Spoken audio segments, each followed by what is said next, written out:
Boa noite, Nova Jerusalém, amigos, aqueles que nos visitam, que eu não tinha visto ainda, sejam bem-vindos. Sou eu mesmo, tá bom? Por um dia que fez chuva, eu não cheguei na cor da Jocélia, mas foi quase. E a gente curtiu bastante a praia, graças a Deus, com a minha família. E eu estou vendo que não sou o único que está parecendo mais moreninho, né? Final do ano é bom para a gente descansar um pouco. Mas também não vi a hora de estar aqui com vocês, para nós podermos retomar, né, o nosso estudo da Palavra de Deus, ouvindo o que Ele tem para falar ao nosso coração. Eu fico muito feliz que você está aqui, nesse domingo, para buscar o Senhor já, nesse ano de 2025.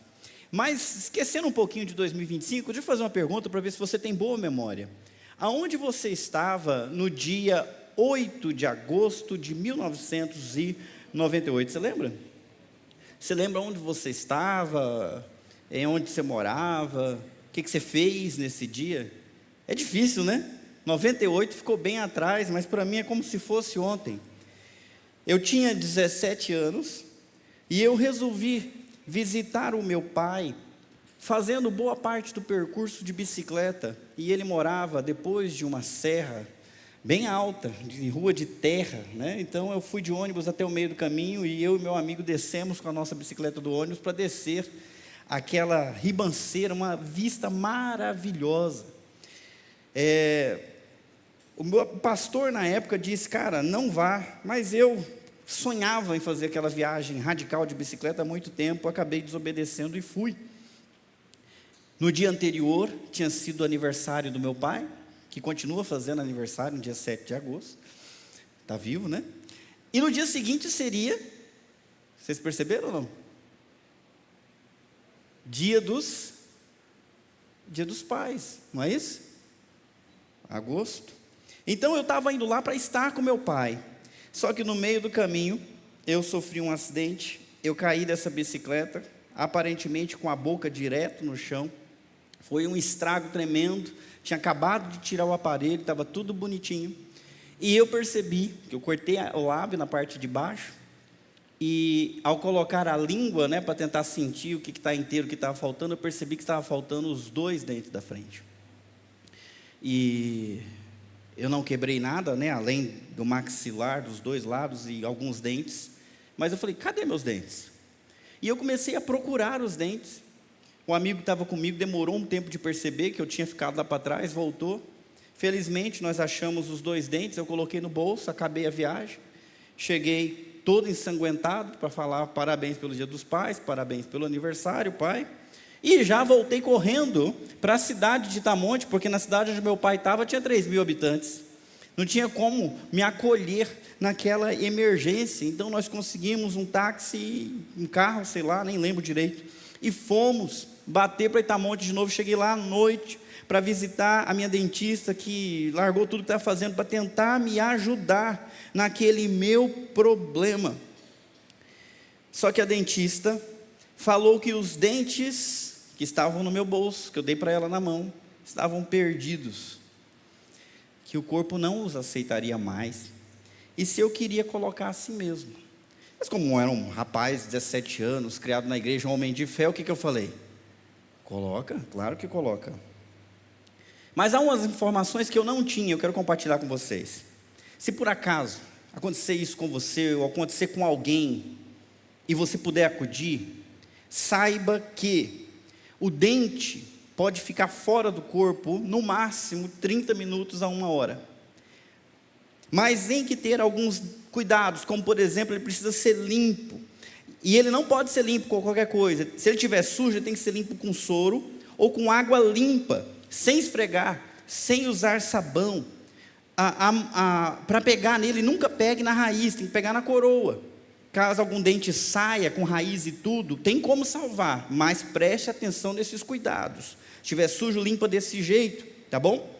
Outra coisa, para armazená-lo, ele não pode secar de jeito nenhum. Você precisa, se precisar armazenar, né, armazenar ele úmido, em soro fisiológico, em leite integral, em temperatura ambiente, ou até mesmo na saliva de quem perdeu esse dente. Pode até colocar dentro da boca, mas nunca deixe secar. Mas o mais adequado mesmo, e que eu não sabia, é que você deve recolocá-lo imediatamente e procurar atendimento odontológico. Se eu tivesse feito isso, talvez a urgência seria melhor. Após 2 horas, já era. Bom, mas eu coloquei os 2 dentes. Pouco tempo depois eu recebi uma mensagem da minha mãe, citando 2 versículos da Bíblia que alguns conhecem bem, que dizia assim: porque a mim se apegou amor, com amor eu o livrarei, pô-lo-ei a salvo, porque conhece o meu nome. Ele me invocará e eu lhe responderei, na sua angústia eu estarei com ele, livrá-lo-ei e o glorificarei, saciá-lo-ei com longevidade e lhe mostrarei a minha salvação. E com base nessa mensagem que eu recebi da minha mãe, nesses versículos que ela compartilhou, que Deus disse para ela compartilhar comigo, eu me apliquei a orar para que o Senhor salvasse os meus dentes, que eles não fossem reabsorvidos pelo meu corpo como uma matéria estranha, que Ele impedisse isso de acontecer. E assim passou 1999, 2000, 2001, 2002, quando começaram sinais claros de reabsorção, inclusive os dentes permanentes estavam começando a ficar mole. Alguns devem se lembrar como é perder um dente de leite. Ele vai ficando mole, mole, mole, mas quando você arranca ele, já nem tem raiz. Foi isso que aconteceu com meus dentes permanentes. Era essa a situação em 2002.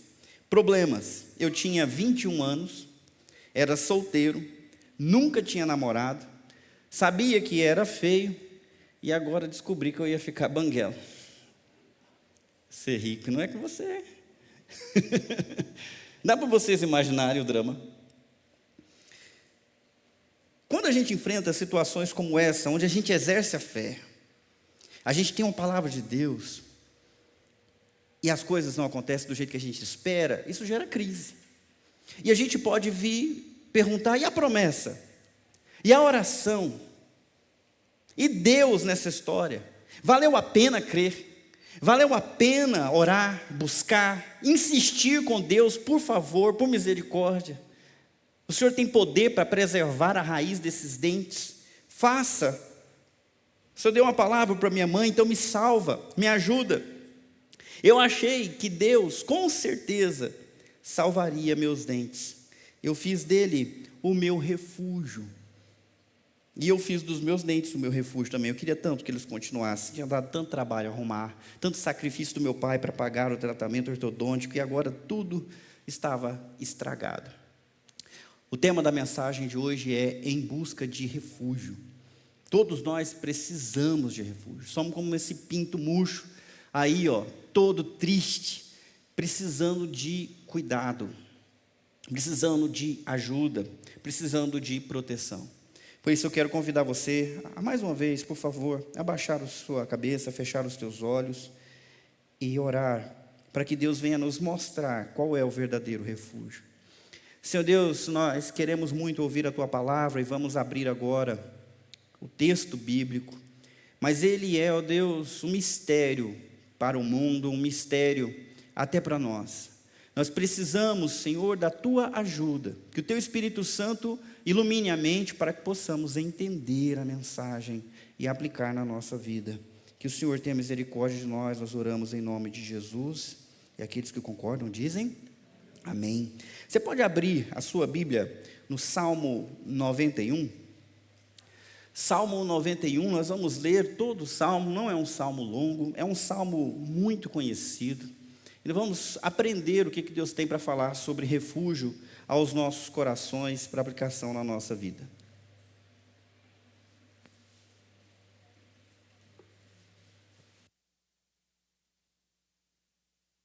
Salmo 91.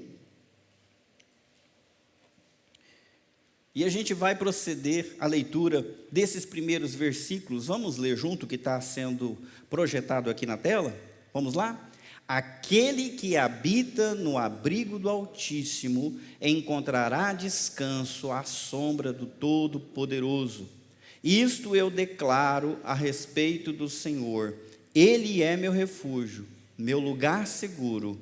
Ele é meu Deus, e nele confio. Para quem está achando um pouquinho diferente, essa é a nova versão transformadora, eu vou continuar a leitura nela mesmo, tá bom? Mas é praticamente a mesma coisa de quem está usando a NVI, a revista atualizada. Perceba que todos nós precisamos de refúgio. E quando a gente vai para a Bíblia, o verdadeiro refúgio é a sombra do Onipotente, é a presença do Senhor.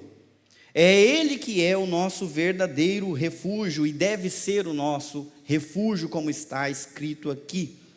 E eu tenho para vocês 4 lições a respeito desse refúgio. A primeira coisa é que a sombra do Onipotente não é um lugar para visitar, é um lugar para viver. Você pode repetir isso comigo?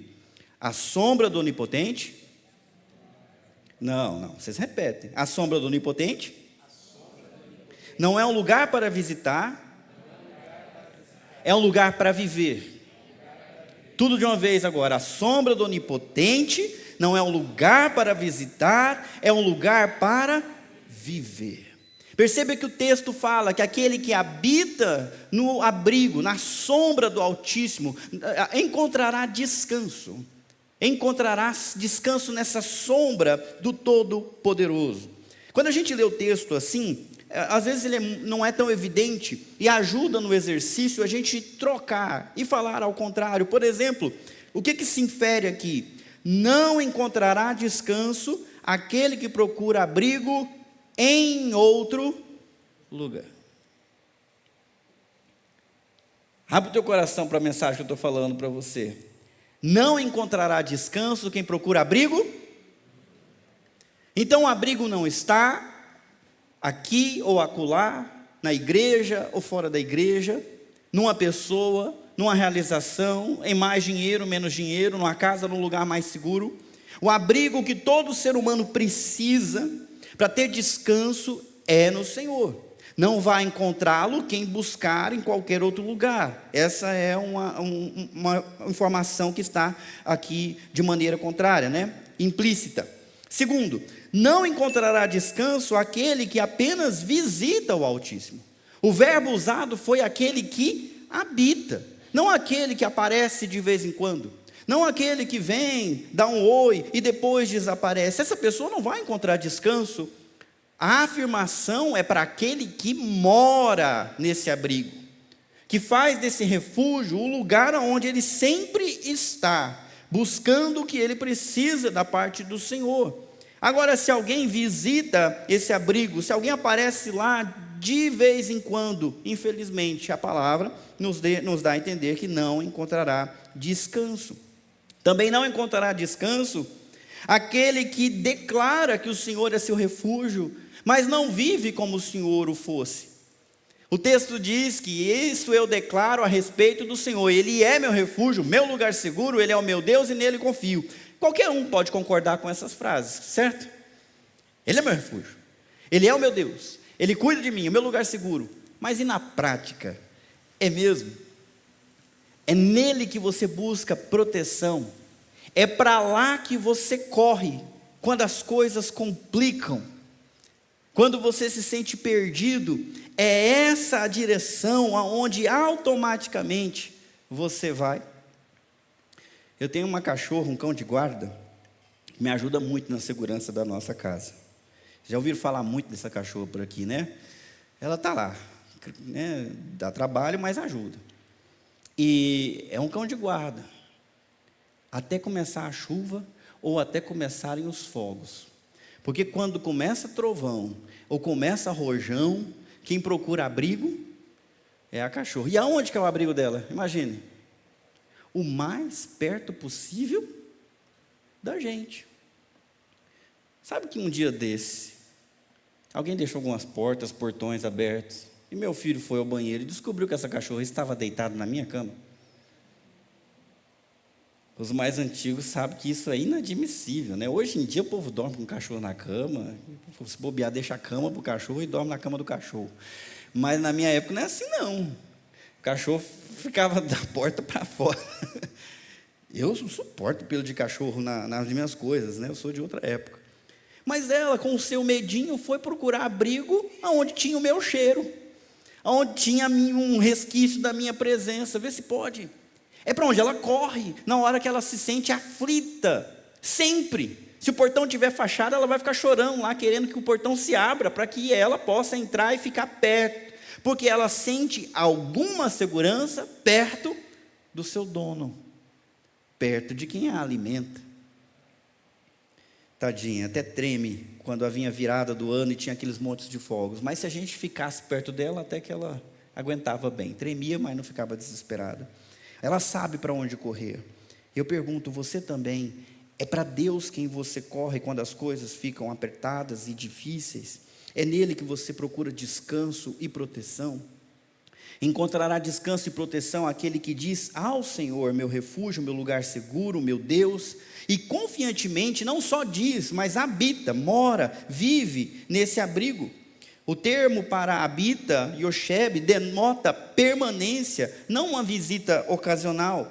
Habitar em Deus é estar constantemente em sua presença. É claro que a gente não consegue orar o dia inteiro, é claro que a gente não consegue louvar um dia inteiro, a gente tem muitos afazeres, mas a gente pode fazer tudo isso sempre com a consciência de que precisamos de Deus e buscando a bênção de Deus, orando a Deus, conectado em Deus, e especialmente os momentos de aflição. Não adianta sair correndo, estabanado, tentando resolver as coisas, sem discernimento, sem direção, sem proteção. É pior, talvez seja mais arriscado. Primeiro, é preciso encontrar refúgio, abrigo secreto. O texto fala de esconderijo, um lugar de intimidade com Deus. Essa é a primeira lição. A sombra do Onipotente não é um lugar para visitar, é um lugar para viver. É para morar lá.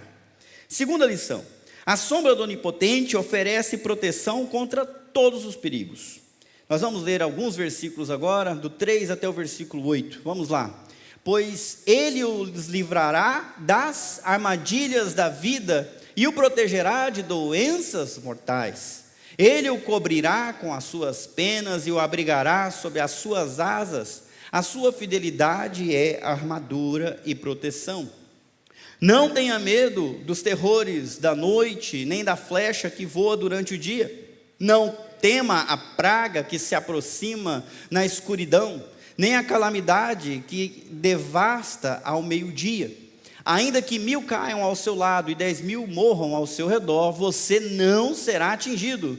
Basta abrir os olhos e verá como são castigados os perversos. Acho que tem mais um? Não, deixa isso aqui para depois. Bom, a lição que a gente está vendo agora é que a sombra do Onipotente oferece proteção contra todos os perigos. E nesses pequenos versículos que nós lemos, do versículo 3 até o 7, nós vimos que há pelo menos alguns tipos de perigos. Primeiro, perigos arquitetados por inimigos. Não sei se você sabe, mas se não sabe, é importante que você descobrir. Há pessoas que intentam o mal. Há inimigos que querem e desejam o mal para a sua vida. Se não for uma pessoa de carne e osso, com toda certeza há um inimigo espiritual, adversário das nossas almas, que quer ver o quê? A nossa ruína, a nossa desgraça. E ele trabalha para isso. Ele usa toda a sua astúcia para armar armadilhas. Nós vivemos num mundo onde armadilhas estão escondidas, e se nós não tivermos atenção, nós caímos nessas armadilhas. Então nós enfrentamos perigos arquitetados por inimigos. Nós também enfrentamos perigos inerentes à fragilidade humana e à suscetibilidade que nós temos em relação a doenças e males. O texto falou que ele nos protegerá das doenças mortais. E quem é que está sujeito a pegar uma doença mortal? Quem? Todo mundo, crente ou não crente. Gripe está aí para todo mundo, câncer, cada vez mais gente que tem, doenças emocionais, psicológicas, tudo isso a pessoa também está suscetível. Então, perigo arquitetado por inimigo, perigos inerentes à fragilidade humana, perigos ocultos e invisíveis. A gente ouviu falar de um perigo que assola à meia-noite, no meio da escuridão, e portanto a gente não consegue ver, não sabe de onde vem, mas nos acerta, nos assola. Mas não são só perigos ocultos, tem também um quarto tipo, perigos expostos e evidentes, como por exemplo a calamidade que assola ao meio-dia.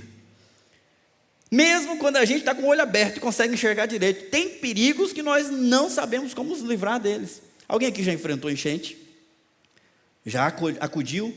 Pode ser de dia, pode ser de noite, não adianta. A água vem subindo, você precisa de encontrar logo um refúgio. Adiantou, você está vendo? Não, porque é uma calamidade grande.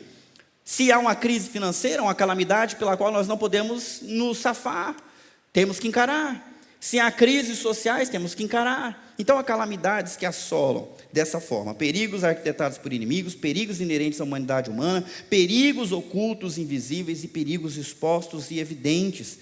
Tudo isso nós temos que enfrentar, e a sombra do Onipotente oferece proteção contra todos esses perigos. A própria existência desses perigos já é uma tentação.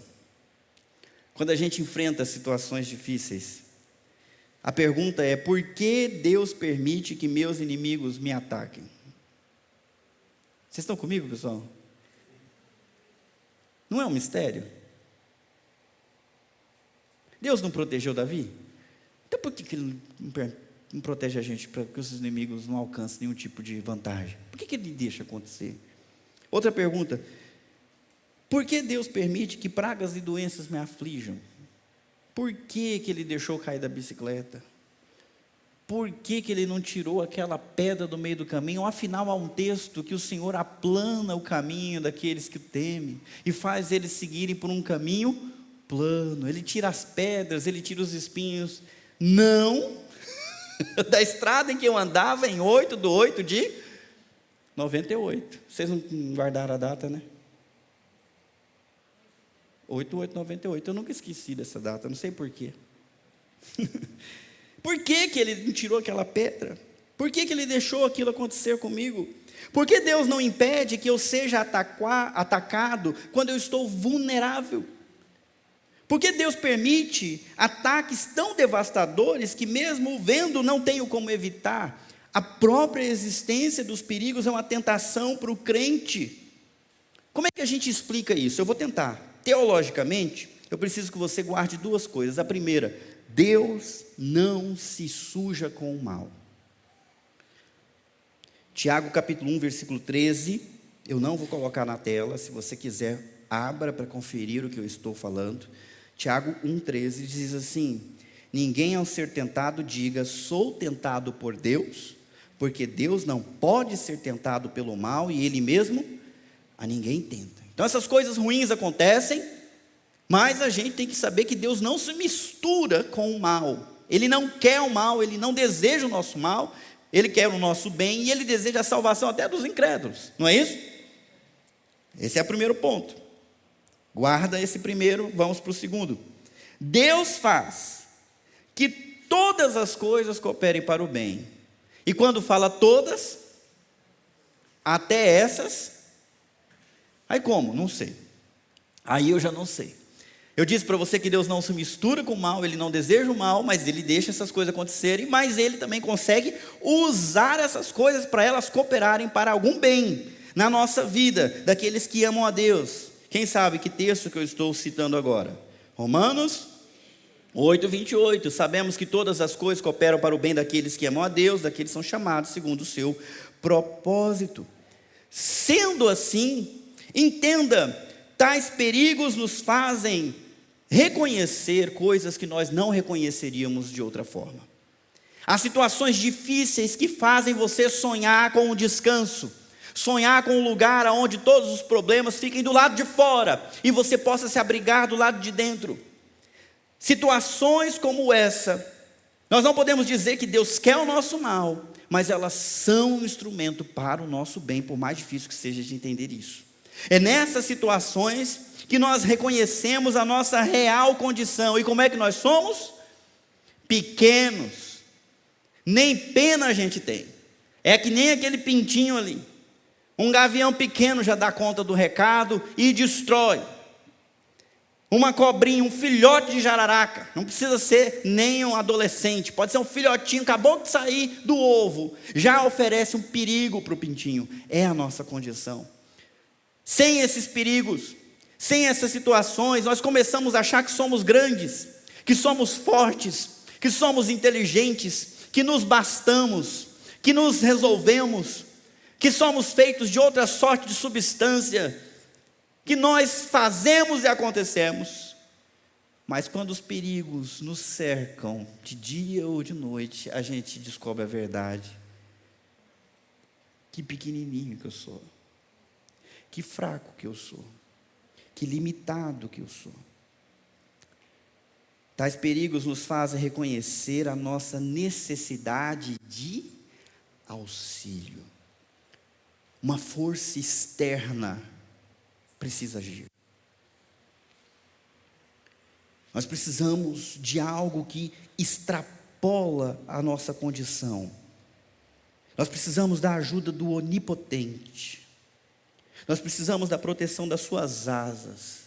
Nós precisamos que Ele sim construa ao redor de nós um muro intransponível. E coloque sobre a nossa cabeça um telhado inquebrável. E não há meios de nós construirmos esse refúgio, só Deus é quem dá. É nessas situações que nós descobrimos a nossa necessidade de auxílio, a nossa real condição. É nessa situação, enfrentando perigos, que nós somos empurrados, ou pelo menos convidados, a buscar a Deus exclusivamente. Porque, como o texto diz, é Ele quem protege, livra, cobre com cuidado e salva. Está vendo? Não tenha medo, não tenha medo da flecha que voa durante o dia, nem da praga que se aproxima na escuridão, nem da calamidade, porque ainda que caiam ao seu lado 10.000 e morram ao seu redor, você não será atingido. Nos versículos anteriores fala de proteção, de livramento, de cobrir com as asas com cuidado e de salvação, como nós estamos vendo nesse versículo agora. É importante, meus irmãos, que nós entendamos isso. As situações difíceis da vida podem ser uma bênção imensa, se nós reconhecermos a nossa condição e corrermos para Deus, para que Ele possa nos socorrer. No entanto, quando a gente passa por essa situação, às vezes a gente pode ficar com medo de ser decepcionado, de não ser atendido, de não ser acolhido. Já aconteceu com vocês?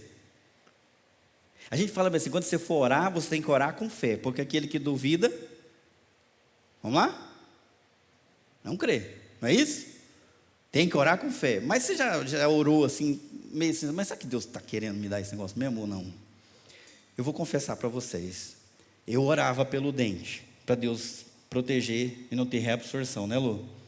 Mas eu duvidava, lá no fundo, mas será que Deus vai querer mesmo? Porque se fosse outra pessoa orando, aí pode ser que sim, mas será que Ele vai ouvir? Mas eu continuava orando. Mas o meu coração tinha aquele medo, aquele aperto. Todo dia eu tinha medo, será que está tendo, será que não está tendo? Lembro, o acidente foi em 98, passei em 99, fui para Jocum, servi 6 meses, voltei para a minha cidade, Alagoas, depois me chamaram de volta para Itamonte, voltei, trabalhei 20, 21, 22 eu vim para o seminário, né? Estava aqui em Campinas já, mas os sinais eram inegáveis, o dente estralava, estava mole, estava formando pus na raiz. Eu vou ter que procurar um dentista. Mas eu nem queria ir no dentista, porque eu tinha certeza do que estava acontecendo. E não é assim? Quando a gente sabe que o negócio vai dar errado, a gente não quer nem ir no médico para não confirmar. Então, quando a gente é convidado a estar na presença de Deus, a se aninhar à sombra do Onipotente, muitas vezes vem o desânimo. Por isso, a terceira coisa que eu quero compartilhar com vocês é que a sombra do Onipotente não desaponta. Você pode repetir comigo? A sombra do Onipotente não desaponta. Não é um lugar para visitar, é um lugar para viver. É um lugar que oferece proteção contra todos os perigos e não desaponta. A decepção, gente, ocorre quando a realidade não corresponde às expectativas ou desejos. Não é isso? O que é frustração? É perceber que aquilo que você esperava não aconteceu. A palavra desapontar, decepcionar é algo que nós enfrentamos muitas vezes na nossa vida, quando os nossos desejos não são atendidos, e essa decepção e frustração pode gerar muitas consequências negativas. Não sei se você já parou para pensar. Eu fiz uma breve pesquisa das consequências quando a gente não consegue lidar com a frustração, com o desapontamento, mas vamos lá para vocês. É bom que você pode fazer um diagnóstico agora sobre a sua vida. Algumas consequências. Primeiro, emocionais.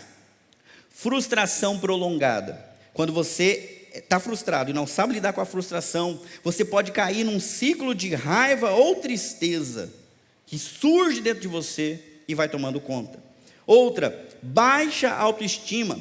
Sentimentos de incapacidade podem emergir se a decepção for vista como um fracasso pessoal. Está vendo? Eu não presto, eu não consigo, eu faço tudo errado mesmo. E esses pensamentos vão dominando as suas emoções e afetam a sua vida.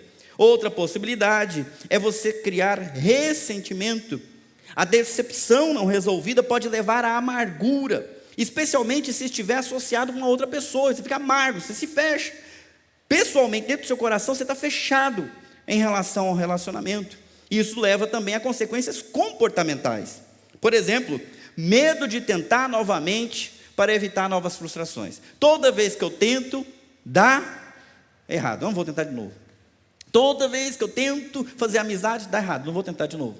Toda vez que eu falo isso, não funciona. Não vou falar mais. Ou seja, a frustração está começando a afetar o comportamento. Mais uma, tomar decisões precipitadas para superar a sensação de fracasso. Eu vou fazer do jeito diferente que eu fiz até hoje. Estou nem aí. Sem racionalidade, sem direção, tomo uma decisão por causa dessa emoção de frustração, mas é só uma fuga para tentar superar o fracasso. Também pode levar a pessoa a buscar validação para preencher o vazio causado pela decepção. Os psicólogos chamam isso de dependência emocional. Ele quer que os outros passem a mão na cabeça e veja, e note, e elogie, e fale. É uma dependência de alguém para lhe dar significado e sentido para a vida. Além dessas consequências emocionais, comportamentais, tem mais uma, relacionais. Aliás, tem mais duas, relacionais e psicológicas. As relacionais, primeiro, gera conflitos.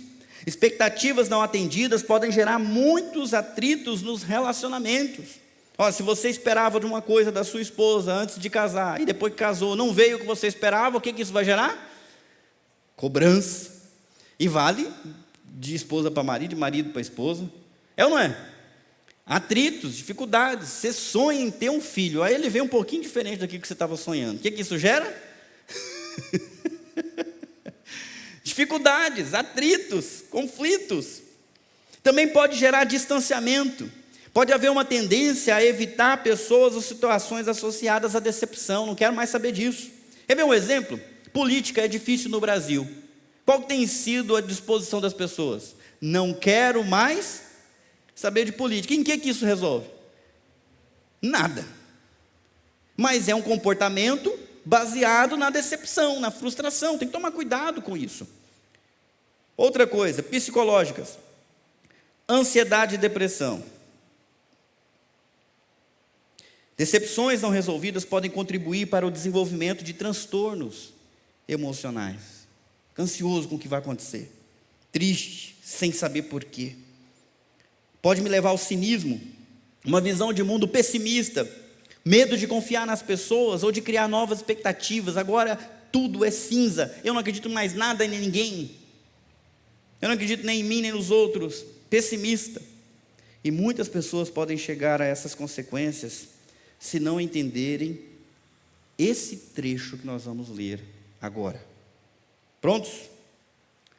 Se você se refugiar no Senhor, se fizer do Altíssimo seu abrigo, só eu estou lendo, nenhum mal o atingirá, nenhuma praga se aproximará de sua casa, pois ele ordenará a seus anjos que o protejam aonde quer que você.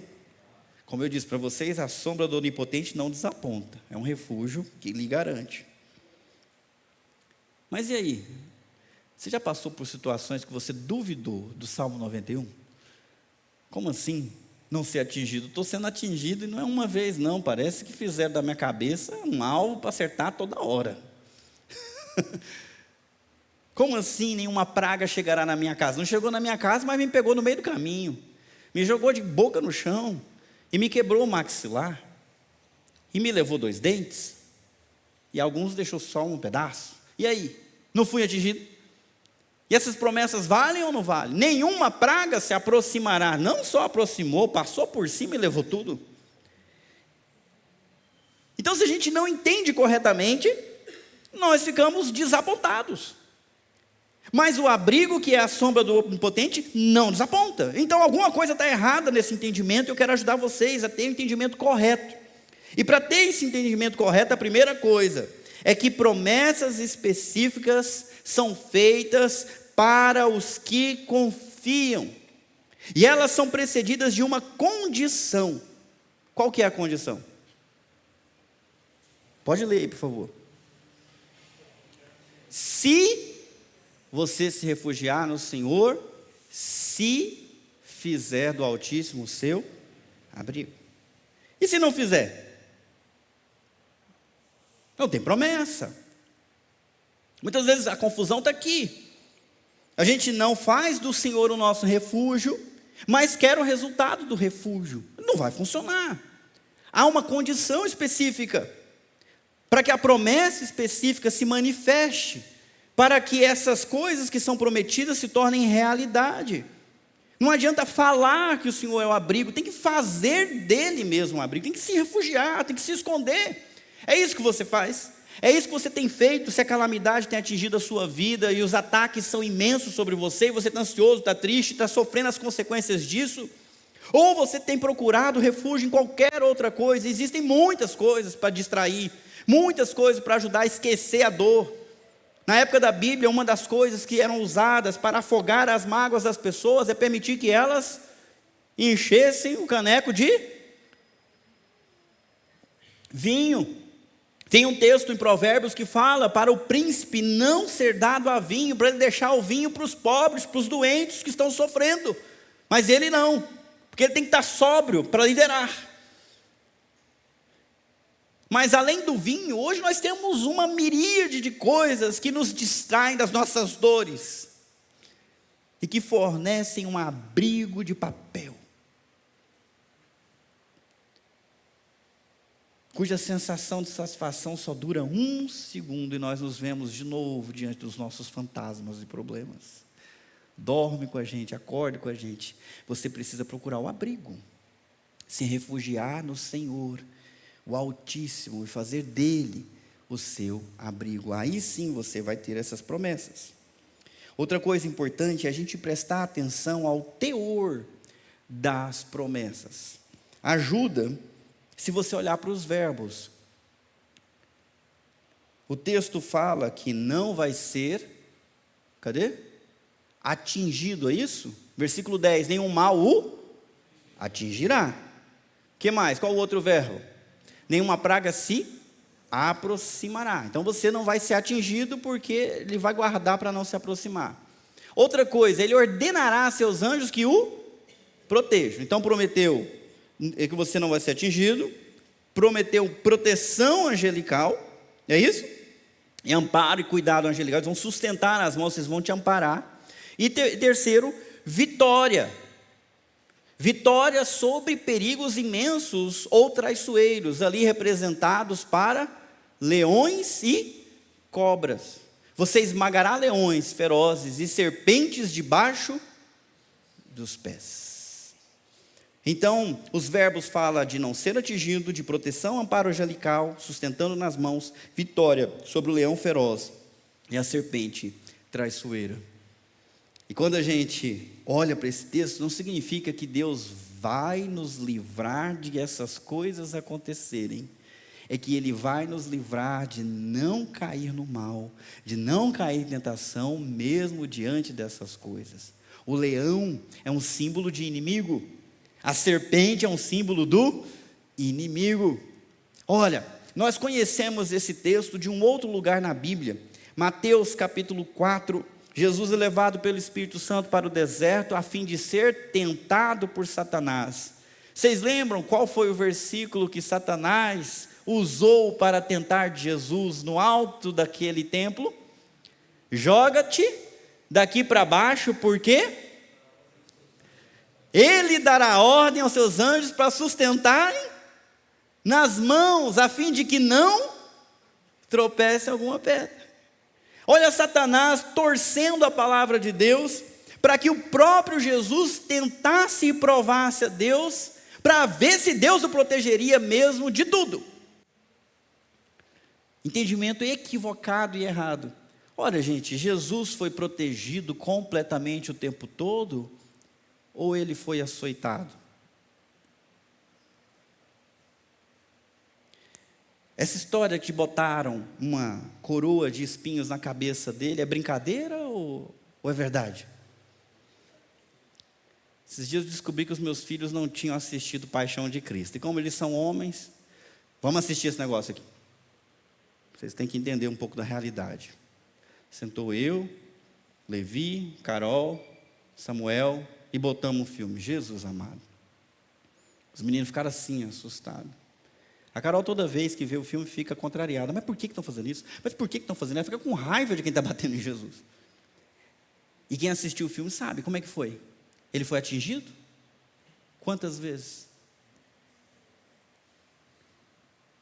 Mas e a promessa?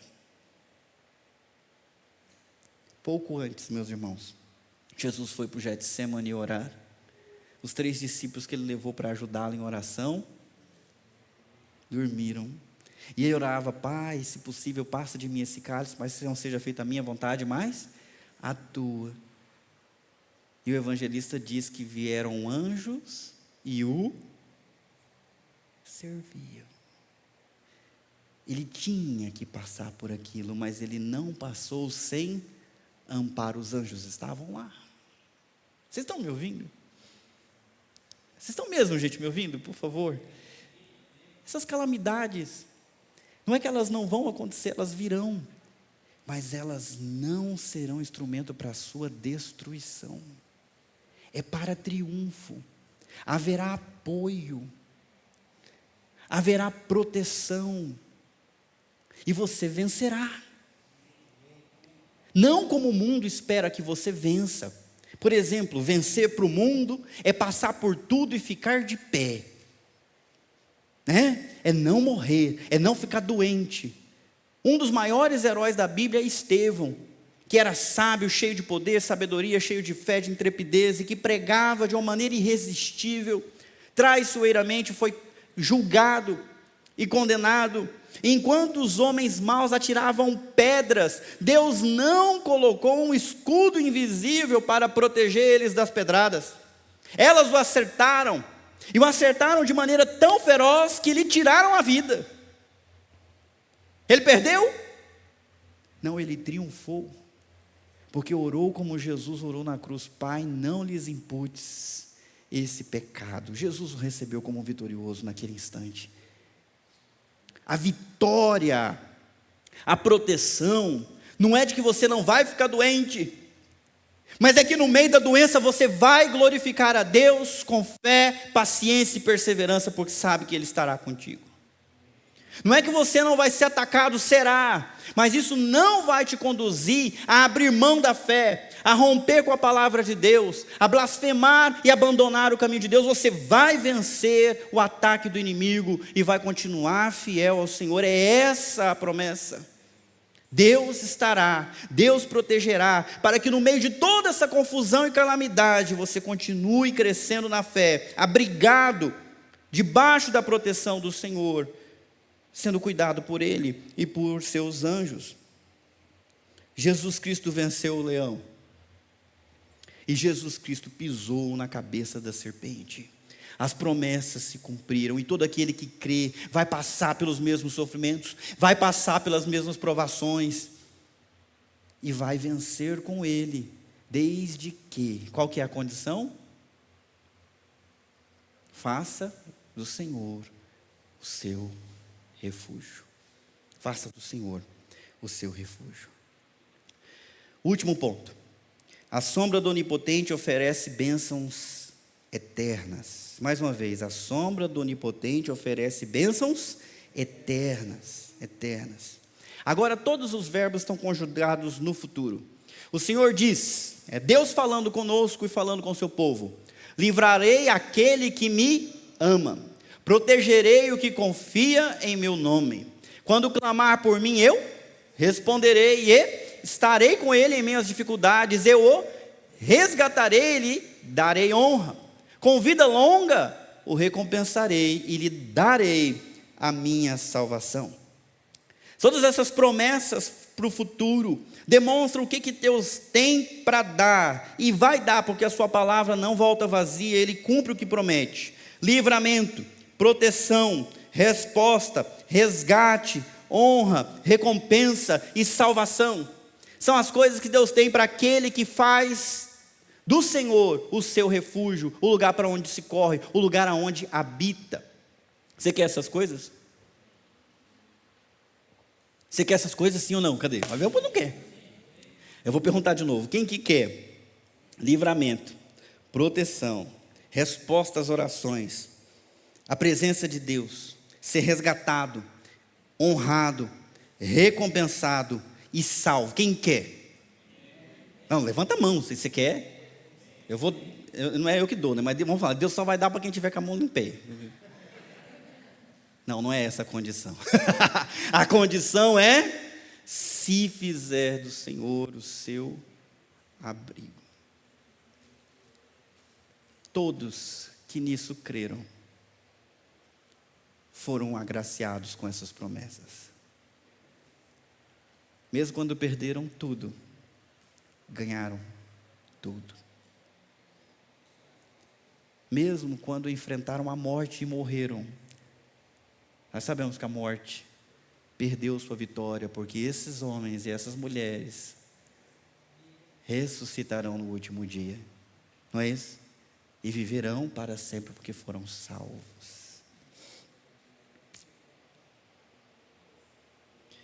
Estou chegando para o final, quero voltar para a história. Vocês lembram do dia que eu estava andando de bicicleta? 8/8/98. A partir daquele dia eu comecei a orar para Deus preservar os meus dentes. E Deus não me deu o que eu pedi. Apesar dos versículos que minha mãe me deu, Salmo 91, versículo 14 em diante. Porque a mim se apegou com amor, eu o livrarei. Pô-lo-ei a salvo, porque conhece o meu nome. Quando ele me clamar, eu responderei, estarei com ele em meias dificuldades e resgatarei. Com vida longa eu recompensarei. Isso não aconteceu. Em 2022 eu descobri que os dentes já eram. E eu procurei um dentista, o dentista falou tem que tirar. E eu falei, mas aí faz o quê? Faz um implante. Quanto é? Ela falou o preço. Gente, eu não tinha dinheiro para comprar uma coxinha. É o primeiro ano do seminário. Vocês lembram da minha história da coxinha? Eu falei, moça, não tem como pagar isso não tem outra solução? Ela olhou para mim e falou, você já foi na ABO? Eu falei, ABO? O que é ABO? E ela me falou, me deu o endereço, me deu o telefone, eu liguei. Fui até a ABO, contei o meu problema. Eles falaram, pois não, a gente vai fazer o implante, você vai pagar só o material. Mas quanto que o material é tanto? Não tem como pagar isso. Não, a gente divide em quantas vezes você quiser, sem juros.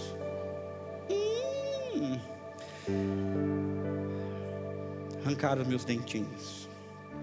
Colocaram um negócio chamado perereca no lugar. Já ouviu falar, não? Era 2 dentinhos de mentira que encaixavam aqui dentro da gengiva e ficava preso pro céu da boca.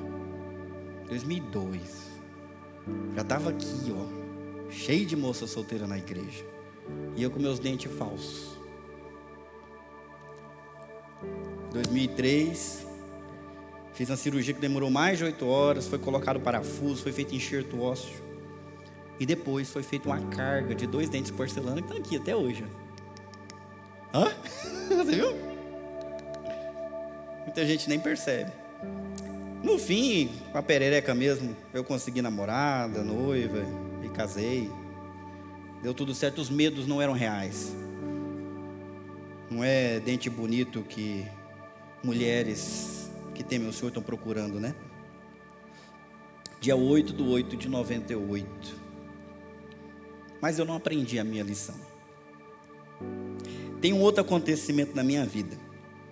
Dia 9/9/2009. Eu estava vindo para a igreja no horário do almoço e sofri um acidente de moto e uma fratura no pescoço do fêmur. Informação médica: se você perceber que alguém sofreu uma fratura no pescoço do fêmur, sabe que o fêmur ele sobe, aí ele tem um pescocinho que vira para dentro, e aí tem uma cabeça do fêmur que se encaixa dentro da bacia. Se houver uma fratura aí, a instrução médica é que só pode ficar sem fazer a redução por no máximo 12 horas. Talvez até menos, 6 horas. Pessoas jovens, uma boa saúde, talvez aguente 24 horas, mas é preciso ter atendimento logo para fazer a redução logo, porque a cabeça do fêmur só recebe sangue através do osso de baixo. Como está dentro do quadril, não tem vascularização. E por não ter vascularização para alimentar as células ósseas da cabeça do fêmur, se isso não for resolvido rápido, o que acontece é a necrose avascular da cabeça do fêmur. Sabe o que significa? A cabeça morre. E ao morrer, ela começa a ser absorvida pelo organismo. De maneira que depois de 12 horas ou de 24 horas, dependendo do caso, os médicos sequer fazem a redução. Eles já propõem uma medida mais severa, uma cirurgia para colocar uma prótese na cabeça do fêmur, em alguns casos, uma prótese completa do quadril.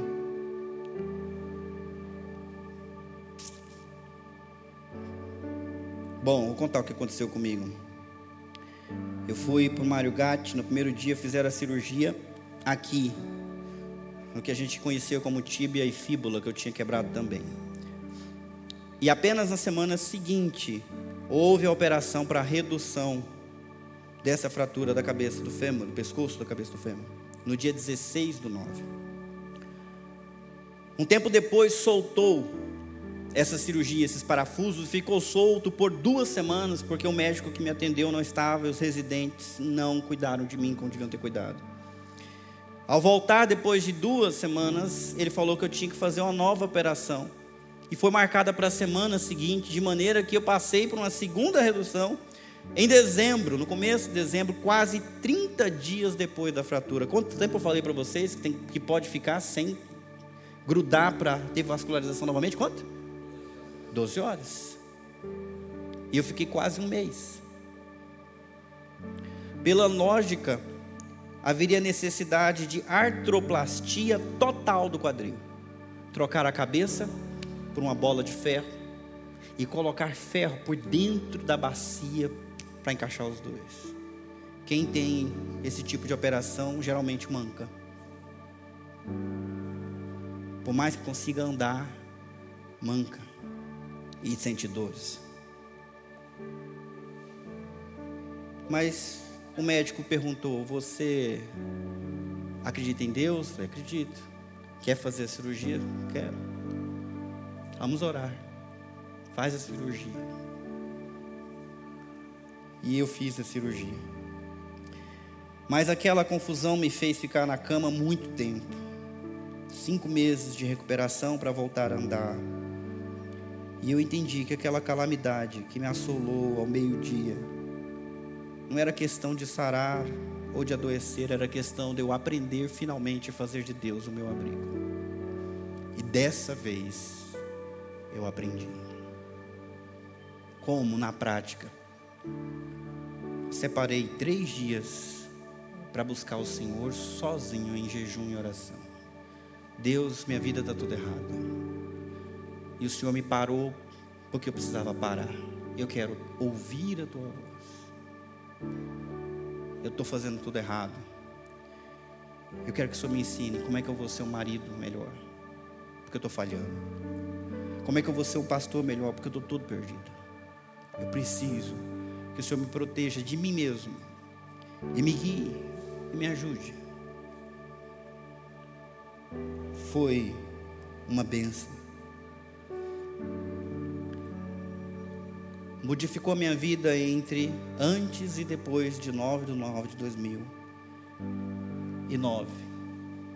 Não vou dizer para vocês que eu não fiquei com medo no dia 10/10/2010, no dia 11/11/2011 e no dia 12/12/2012. 2012 o mundo ia acabar, lembra? Eu fiquei com medo.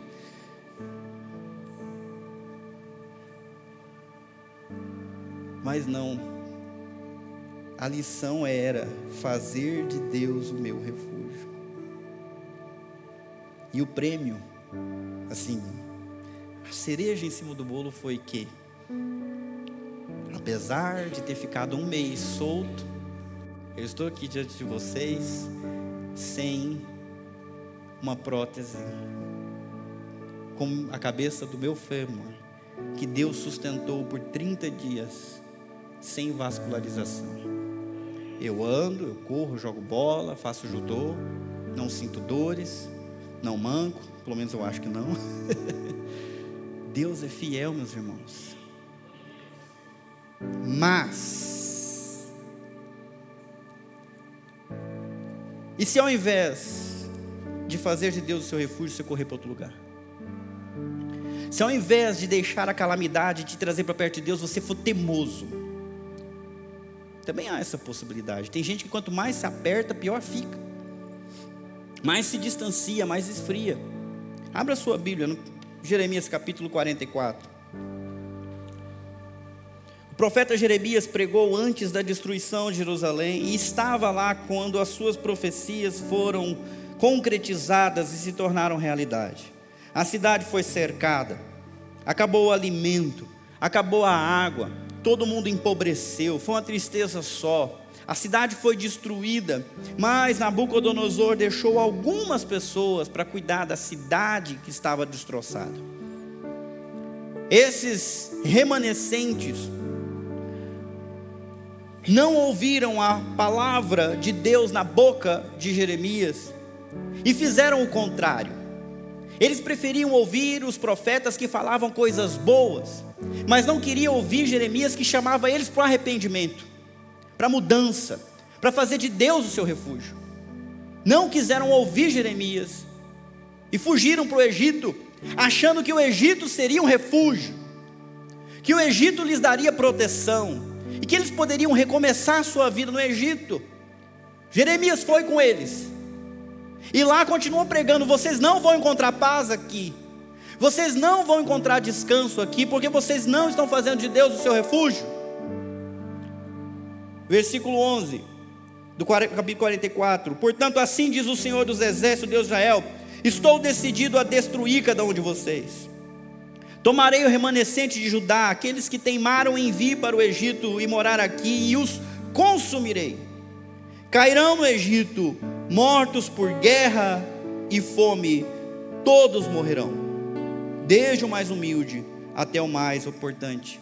O que você faz quando você ouve uma mensagem te convidando a fazer de Deus o teu refúgio? Preste bem atenção, porque se você não ouvir, se você for teimoso, as consequências são ruins.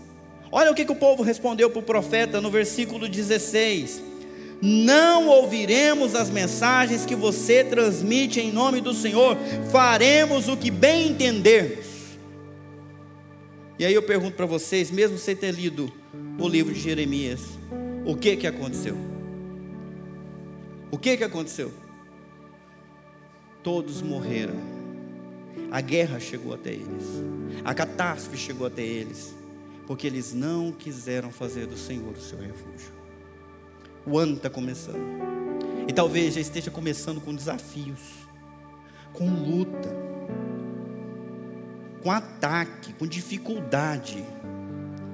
E isso é bom, meu irmão, porque te lembra quem você é e aonde você tem que ir encontrar o seu refúgio. Não fale, eu vou fazer o que eu quero fazer. Você precisa de uma resposta de Deus, porque senão você vai errar.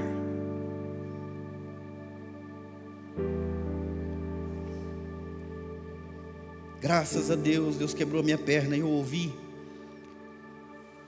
Mas você também vai ser apertado pelas circunstâncias. Talvez já esteja sendo. Então, para terminar esse sermão, eu quero que você reflita. Qual tem sido o seu refúgio dia a dia? Eu vou ser bastante sincero para vocês. Às vezes a gente acha que o celular é o refúgio, não é não? Porque se você estiver triste, quanto tempo você precisa para dar uma risada com o celular na mão? Olha lá, pessoal. Se estiver aflito, quantos vídeos você precisa ver para ver um videozinho fofinho, já te trazer uma sensaçãozinha boa aqui? Quantas moedinhas no joguinho? Ou então distrair com as notícias, ver o que está acontecendo no Big Brother, né? Olha para os problemas dos outros, esquece dos seus. Eu estava essa semana preso nisso, e pensando sobre fazer do Senhor refúgio, eu desliguei meu celular e fiz a viagem que eu já aprendi a fazer em 2009, 2010. Fechei a porta do meu quarto e abri a minha Bíblia. Senhor, tem misericórdia de mim, porque eu estou aflito. E não há refúgio nem descanso para mim em outro lugar. Eu preciso do Senhor. Isso é prática. Qual tem sido o seu refúgio? Para onde você foge? Segundo, consegue definir se você visita ou mora na sombra do Onipotente? Você é como a minha cachorra que procura a cama do dono? Ou corre para onde o nariz está apontando? Terceiro, como você pode viver a sombra do Onipotente na prática? Tem algumas dicas.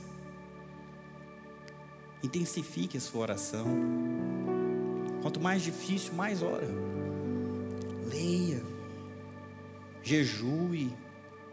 Faça um retiro de silêncio. Viaja para algum canto para estar você e Deus, até ter uma resposta. Está difícil a coisa com seus filhos? Busca. E você vai encontrar descanso para a sua alma. Vamos orar? Senhor, nós vivemos em tempos difíceis. Nós somos assolados por problemas externos, internos. Coisas que nós não esperávamos acontecem. Nós nos vemos em situações que gostaríamos que não acontecessem. Pode ser uma doença, um acidente, uma crise. Seja qual for a sorte do problema, hoje nós entendemos pela palavra que todas as coisas podem e devem colaborar e concorrer para o bem, mas que há uma condição, Senhor, que é buscar o Senhor, que é fazer do Senhor e da sua sombra a nossa casa, o nosso refúgio, para onde a gente volta toda hora, o tempo todo. Senhor, tem misericórdia da minha vida e me atrai sempre para esse lugar. Tem misericórdia da vida dos meus irmãos e irmãs e ajude-os a descobrir, ó Deus, que debaixo das tuas asas eles podem descansar. E que lá, não importa o que esteja acontecendo, lá sempre está tudo bem. Que o Senhor venha nos guiar. Que aqueles de nós que estão passando por seus momentos difíceis, que sejam fortalecidos pelo Senhor agora. Que tenham a humildade de reconhecer que precisam do Senhor e só do Senhor. Que a resposta vem do Senhor, a força vem do Senhor, o livramento vem do Senhor. É o Senhor quem resgata, é o Senhor quem honra, é o Senhor quem livra da morte e de qualquer perigo. E com muita fome e sede, ó Deus, que eles encontrem, enquanto antes, ó Deus, com urgência, Esse teu livramento eu lhe peço. Olha para cada um de nós, ó Deus, e derrama sobre nós tua graça. Responde às nossas orações. Que ao procurar o Senhor, que o Senhor se deixe ser encontrado. É o que nós pedimos no nome de Jesus.